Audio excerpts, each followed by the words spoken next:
আসসালামু আলাইকুম, সবাই কেমন আছো? আশা করি ভালো আছো। এসএসসি পরীক্ষার্থীরা আন্দোলন করছে, তাদের দাবিগুলো কি? দাবিগুলো নিয়ে শিক্ষার্থীরা একাধিকবার আমাদেরকে জানিয়েছে। অবশেষে আমি এসএসসি পরীক্ষার্থীর জন্য এই ভিডিওটা করে দিচ্ছি যে তাদের দাবিগুলো সম্পর্কে। চাইলে তোমরা শিক্ষার্থীরা যারা আন্দোলনের এই দাবিগুলোর সাথে সহমত, তোমরা ভিডিওটা শেয়ার করে জানিয়ে দিতে পারো যথাযথ কর্তৃপক্ষের কাছে, যাতে করে তাদের দৃষ্টি আকর্ষিত হয় এবং তারা এই বিষয়ে একটা পরিকল্পনা করে বা একটা সিদ্ধান্ত গ্রহণ করে। দাবিগুলো নিয়ে যে আমরা এখানে যৌক্তিকতা অযৌক্তিকতা নিয়ে আসলে আলোচনা করাটা এখানে আসলে আমাদের সময়হীন হয় না, কেননা এটা আসলে শিক্ষা মন্ত্রণালয়ের কাজ, তোমাদের কাজ। তবে অ্যাজ এ অভিভাবক হিসাবে আমরা যদি বলি, অবশ্যই শিক্ষার্থীদের কথাগুলোর প্রত্যেকটা কথারই লজিক আছে এবং এটা সত্যি সংশোধনযোগ্য একটা দাবি।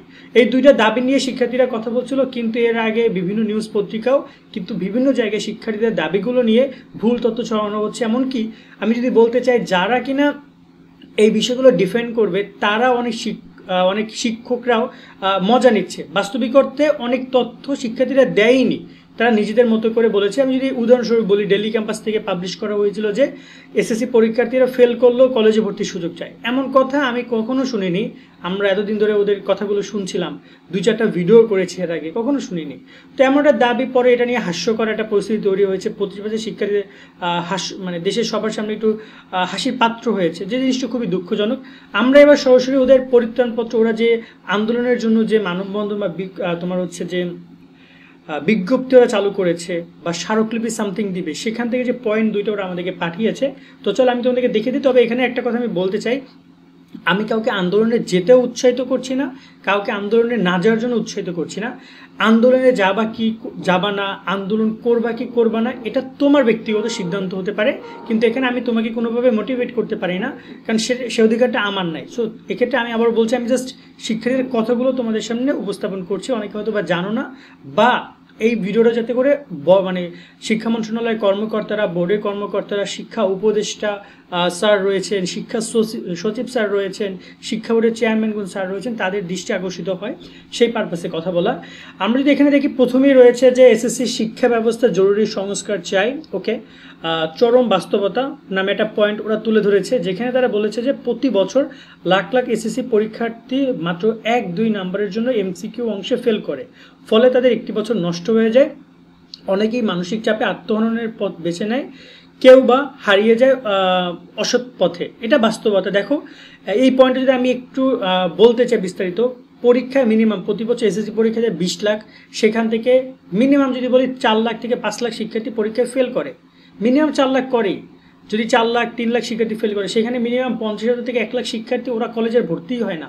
এই একটা বছর ফেল করার কারণে সারাদিন ঘুরে বেড়ায়, কেউ মাদকাসক্ত হয়, কেউ হয়ে যায় টিনেজ গ্যাং, কেউ হয়ে যায় ইফটিজার, বিভিন্ন প্রকার অপরাধমূলক কাজে যুক্ত হওয়ার পর ওর পড়াশুনো ধ্বংস হয়ে যায়। সো এই যে একটা ফেল ওকে ধ্বংস করছে, সেটা পয়েন্ট। দেন ওদের দাবি নামে একটা পয়েন্ট ওরা বলেছে, যে দাবিতে ওরা বলেছে যে এমসিকিউ সিকিউ মিলিয়ে সমন্বিতভাবে 5 নম্বর নির্ধারণ করতে হবে, যেন এটি ভুল কারো পুরো জীবন ধ্বংস না হয়। দেখো, সাপোজ একটা নাম্বার, একটা এমসিকিউ 1 মার্কের ভুল, এটা কিন্তু একটা ভুলই বলা যায়, সেটার জন্য একটা বছর নষ্ট। সেই পয়েন্ট ওরা বলেছে যে সিকিউ এমসিকিউ বহু নির্বাচনী নৈবিত্তিক মিলিয়ে পাস দেওয়ার বিষয়। 2 নম্বর পয়েন্ট ওরা বলেছে, যেসব পরীক্ষার্থী বৈধ কারণে অসুস্থতা দুর্ঘটনা এক বিষয়ে পরীক্ষা দিতে পারেনি বা 2 বিষয়ে পরীক্ষা দিতে পারেনি, তাদের আকারে সাপ্লিমেন্টারি পরীক্ষা দেওয়ার সুযোগ দিতে হবে। কারণ দেখা যায় অনেকেই এসএসসি পরীক্ষায় অংশগ্রহণ করেছে, তার টার্গেট হচ্ছে নটরডেমে পড়ার, তার টার্গেট হচ্ছে বিজ্ঞান কলেজে পড়ার, তার টার্গেট হচ্ছে ঢাকা কলেজে পড়ার, কিন্তু ওর একটা সাবজেক্ট এ গ্রেড আছে, A+ নাই, একটা সাবজেক্টে সি আছে, তোমার হচ্ছে যে A- নাই। ওর যদি A- এসে, তাহলে ও ওই কলেজে ভর্তির জন্য আবেদন করতে পারবে। এখন এই জায়গায় যদি ওটা রেজাল্ট খারাপ হয়ে যায়, ওর কিন্তু ওই আর ভালো কলেজে ভর্তি সম্পদ দেখতে পারে না। বা কেউ 1 মার্কের জন্য ফেল করছে, 2 মার্কের জন্য ফেল করছে, যেমন আইসিটিতে কিন্তু কোনো সিকিউ এমসিকিউ নেই, সেখানে কিন্তু 1 নম্বর নিয়মটা লাগু হবেই না। তো এই রকমের সাবজেক্টগুলোর ক্ষেত্রে যদি কেউ ফেল করে, কেউ যদি অসুস্থ হয়, কেউ যদি পরীক্ষা দিতে না পারে, কারণ দেখো 20 লাখ পোলাপান তোমরা পরীক্ষা দাও, কেউ কিন্তু একটা অসুস্থ হইতেই পারো, কেউ দুর্ঘটনায় ক্ষতিগ্রস্ত হইতে পারো, সেক্ষেত্রে কিন্তু সে চাইলে ওই অসুস্থতার সময় পরীক্ষা না দিয়ে সে সাপ্লিমেন্টারি পরীক্ষা দিয়ে দিল, সুস্থ হওয়ার পরে বাকিগুলো দিল, এবং নেক্সট এক্সাম যেটা মিস করেছে সেটা সাপ্লিমেন্টারি এক্সাম দিল। তো এই দাবিটা ওরা করেছে, এই দাবিটা বলেছে যে একটা সাপ্লিমেন্টারি সুযোগ, এটা কিন্তু আছে, আমাদের দেশেই আছে। বিশ্ববিদ্যালয়গুলোর ক্ষেত্রে রিটেক এক্সামের সুযোগ আছে, ইমপ্রুভমেন্ট এক্সামের সুযোগ আছে, বিভিন্ন নামে বিভিন্ন নিয়মে এগুলো পরিচালিত সাপ্লিমেন্টারি এক্সামটা। আর সাপ্লিমেন্টারি এক্সাম নামে ভারতে, শ্রীলঙ্কা, এইসব দেশে পরিচিত। ভারতের সাথে তুলনা করার ওদের একটা কারণ হচ্ছে যে আমরা পাশাপাশি দেশ, আমাদের শিক্ষা ব্যবস্থা কম বেশি সিমিলার, হয়তো আমরা পিছিয়ে আছি বাস্তবিক অর্থে, বাট সিমিলার। মাধ্যমিক উচ্চ মাধ্যমিক পর্যায়ে ভারতের সাথে আমাদের খুবই মিলে, সেই ক্ষেত্রে কথা বলে এবং এই দাবি বাস্তবায়নের লক্ষ্যে আয়োজন করা হয়েছে। সেক্ষেত্রে দাবিগুলো ওদের দুইটা আশা করি স্পষ্ট হয়েছে। 2 নম্বর যে শান্তিপূর্ণ আন্দোলন আছে, এই যে ডেটের বিষয়টা আছে, এটা আমি আমার মুখে বলছি না, তোমরা দেখে নিও। যদি তোমাদের কারো কাছে যেতে ইচ্ছা করে যেও, কারো কাছে যাইতে ইচ্ছা না করলে যেও না। এই বিষয়টা সম্পূর্ণ নিজের স্বাধীনতা। এবং এখানে আরও শিক্ষার্থীদের উদ্দেশ্যে কিছু কথা তারা বলেছে যে ভবিষ্যৎ প্রজন্মের কথা চিন্তা ভাবনা করে। এটা অবশ্যই দেখো, সবসময় জন্য নিজেরটা দেখলে হবে না, তোমাকে ভবিষ্যৎটা দেখতে হবে। এই যে দেখতে পাচ্ছ আন্দোলন হচ্ছে জুলাইয়ের, ওই যারা আন্দোলন করছে ওরা কিন্তু শুধু নিজেদেরটা দেখে না, ভবিষ্যৎ সব মানুষেরটা দেখেছে, যার কারণে আন্দোলনটা সফল হয়েছে। তোমরা ভবিষ্যৎকে ন্যায্য দাবি নিয়ে যদি তোমরা কথা বলো, সেটা তোমার জন্য ভালো হবে, তোমার ভবিষ্যতের জন্য ভালো হবে, অথবা তোমার জন্য খারাপ হইতে পারে। তুমি হয়তো কালারিং হইতে পারো, তুমি হয়তো বা ক্ষতিগ্রস্ত হতে পারো, বাট একটা সময় এসে তোমাদের কথা তারা মনে করবে যে না, এরা এই পরিবর্তনটা করতে সহযোগিতা করেছিল, এরাই আজকের হিরো বলা যায় এক প্রকার। আশা করি তোমাদের পুরো বিষয়টা আমরা স্পষ্ট করতে পেরেছি, তাদের দাবিগুলো কী কী ছিল। এখন এটা তোমরা সবাইকে ছড়িয়ে দিও।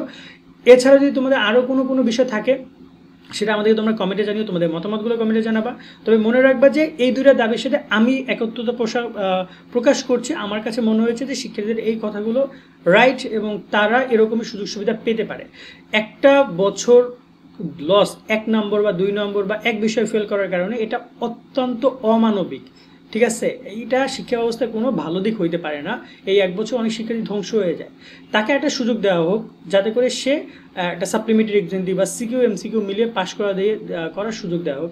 শিক্ষা মন্ত্রণালয়ের কাছে আমাদের এই অনুরোধটা থাকবে, তারা যেন মন্ত্রণালয় যারা রয়েছেন তারা এই বিষয়টি নিয়ে ভাবেন এবং একটা সংস্কার নিয়ে আসেন শিক্ষা ব্যবস্থা। সেটা যত দ্রুত, যদি 25 সালের জন্য সম্ভব হয় তাহলে খুবই ভালো হবে, কারণ 25-এ শিক্ষার্থীরা এটা নিয়ে কাজ করছে, পরিশ্রম করছে, বা ওদের একটা আশা ভরসা তৈরি হয়েছে।